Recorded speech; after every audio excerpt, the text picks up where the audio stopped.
mencari alasan, Bu, perut aku sakit, Bu, aku belum menyelesaikan PR aku. Jadi dia udah galak sekolah, dia menghindari untuk menuju ke sekolah. Kemudian yang ketiga itu adanya cedera fisik.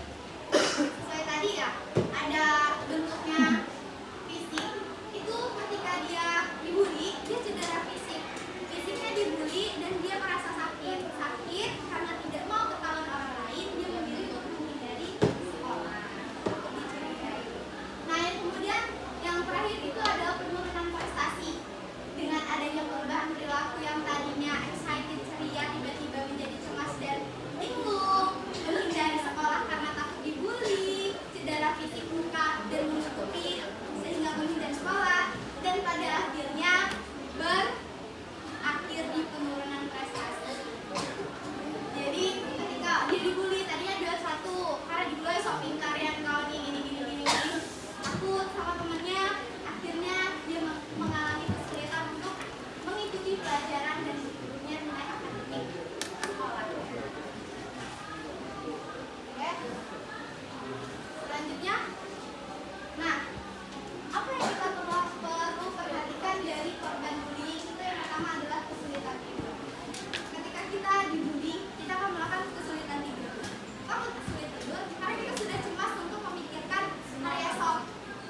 Cak mana besok kamu sekolah dak? Besok aku ketemu nyok, enggak aku takut kamu dak. Cak mana aku balik dak? Cak mana aku kawan dak? Dia sudah memikirkan itu dari pada saat dia mau tidur. Ujung-ujungnya dia mengalami kesulitan tidur, sakit dan lain sebagainya. Terus yang kedua itu dia kesulitan menaruh perhatian di kelas atau kegiatan apapun. Karena takut dibully tadi, dia menjadi diam dan tidak memperhatikan lingkungan kelasnya. Ada nggak ya di sini yang seperti itu? Enggak. Ya, enggak ya. Saya harap juga enggak ya. Coba lagi ya. Oke, yang ketiga itu tampak gelisah, lesu dan putus asa. Sebenarnya masih sama aja ya. Lesu. Oke, gelisah tanpa lesu ya. Itu biasanya adalah perlu yang kita perhatikan ketika dia lesu, gelisah. Loh, jangan ya. Oke, kemudian itu sering membuat alasan untuk agar tidak bersekolah. Oke, karena tadi takut dibully, akhirnya banyak alasan untuk menghindari sekolah. Yang kelima itu tiba-tiba menjauhkan diri dari aktivitas yang disukainya. Sebelumnya seperti naik ke sekolah atau mengunjungi tempat bermain.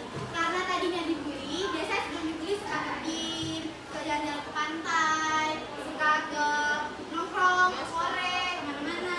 Tiba-tiba ketika sudah dibully, dia tidak lagi ke tempat itu karena apa? Dia takut ketemu kawannya, teman yang membuli itu. Nah, tengok orang itu bully di sekolah, kecik kok. Nah, pada akhirnya dia tidak mau lagi datang ke tempat yang dia sukai. Oke. Yang ini ada dampak jangka panjang. Nah, jadi dampak dari bullying itu adalah pertama gangguan kesehatan mental termasuk PTSD atau post traumatic stress disorder, depresi dan kecemasan. Stress issue lah bisa dikatakan sama bullying itu. Dia banyak tidak percaya kepada, termasuk dia tidak percaya pada dirinya sendiri. Makanya dia nggak percaya untuk bercerita, nggak percaya untuk dibawa bermain lagi dan lain sebagainya. Kemudian dia kesulitan sosial, masalah dalam membangun hubungan interpersonal yang sehat. Dia bermasalah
Oke.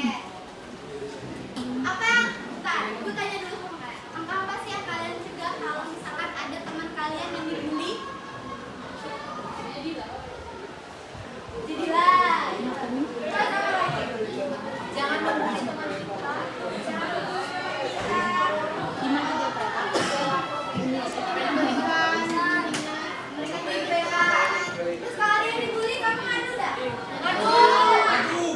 Apa? Ngadu ya. Kalian laporkan kepada wali kelas. Jadi teman-teman, orang yang dibully itu ada 3 perangkat atau sistem ya, dari bisa dikatakan 3 perangkat dalam membuli. Pertama itu adalah korban, pelaku, dan saksi. Saling. Ini korban bully, ini pelaku bullying, dan kalian semua adalah saksi. Tapi kalian nggak ada yang mau untuk mengadukan bahwa dia membuli ini. Nah, jadi teman-teman, secara tak kasat mata, kalian itu mendukung bullying itu. Padahal kalian kan berpikirnya bahwa Ami nggak galak ngadu ya, kok Ami yang dibully kayaknya, Ami takut kayaknya, kok Ami terseret masalah kayaknya. Padahal enggak. Dengan kalian menjadi penonton, itu kalian sudah mendukung serta memprovokasi bahwa teman ini dibully itu pantas. Padahal itu tuh salah. Oke? Jadi kalau ada teman yang dibully, segera melapor.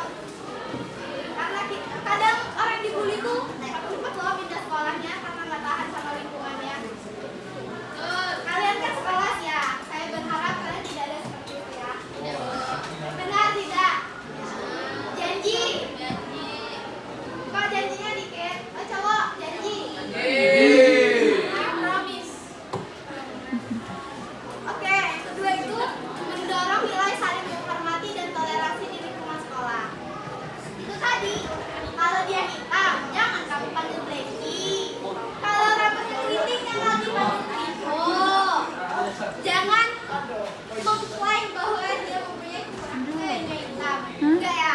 Jadi kalian itu menghormati dan mentoleransi. Ya, misalnya dia suku Papua, kalian toleransi itu adalah suku di Indonesia, bukan suatu penghinaan suku atau ras, bahkan fisiknya. Nah, kemudian itu adalah sekolah perlu memiliki kebijakan anti bullying yang tepat. Itu tadi kata saya, kalau ada teman kalian dibully, segera laporkan, bukan menjadi penonton yang seolah-olah bahwa kalian mendukung pembulian tersebut. Oke, yang terakhir itu adalah memberikan konseling bagi korban maupun pelaku untuk mencegah terulangnya bullying. Kalau teman kalian bullying, lapor ke sekolah, kemudian ajak dia ke BK untuk melakukan konseling, konsultasi bahwa korban dan pelakunya. Jangan takut, jangan takut. Itu adalah 3 dosa besar pendidikan yang ada pasalnya. Jangan takut sebagai saksi yang bisa mengajak teman-teman kalian untuk agar tidak membuli lagi. Oke, penutup. Saya bacain aja ya. Bullying itu adalah tanggung jawab bersama. Apa? Jawab bersama. Kompak-kompak dong. Bullying adalah tanggung jawab bersama. Oke, kita semua memiliki tanggung jawab untuk menciptakan lingkungan sekolah yang aman dan inklusif. Setiap tindakan bullying harus segera ditindaklanjuti dan kita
Tengah. Sini kamu tengah.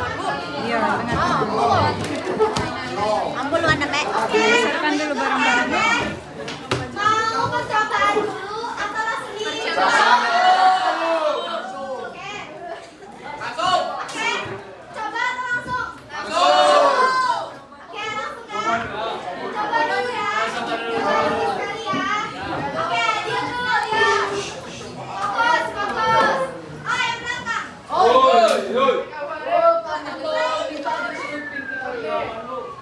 Iya kalian tadi. Iya kalian berdua. Yang itu kan sendiri kalau mau ada alasannya.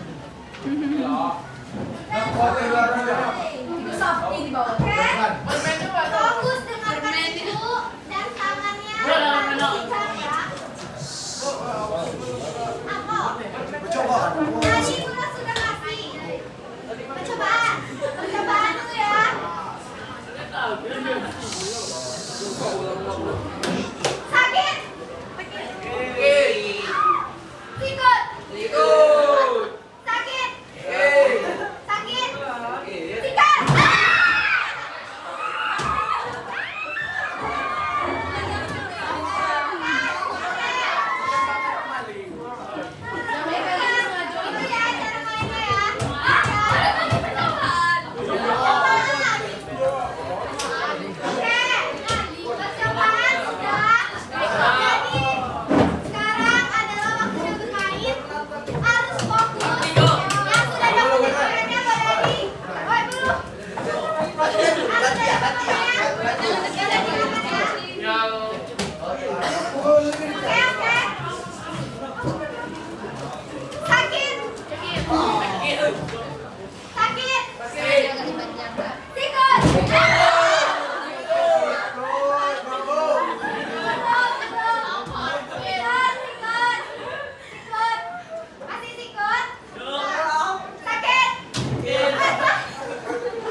Coba dulu.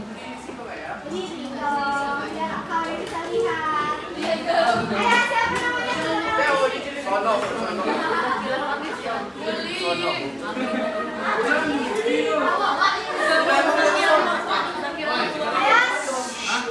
kembali dulu. Ayo, silakan namanya siapa? Nama saya Zaki Rahmatullah. Zaki, dan ya. Ya, silakan Zaki. Simpan aja, Ibu. Oke, boleh.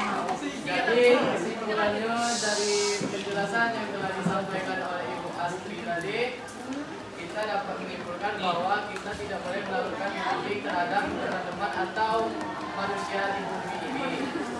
Ada Oke, terus? Terus karena jika kita melakukan bullying, maka kita tidak akan tahu apa efeknya bagi orang itu. Mungkin bisa saja mati, bunuh diri. Ya. Bisa orang bisa bunuh diri, depresi atau yang lainnya. Ah. Jadi dalam kebaikan kita tidak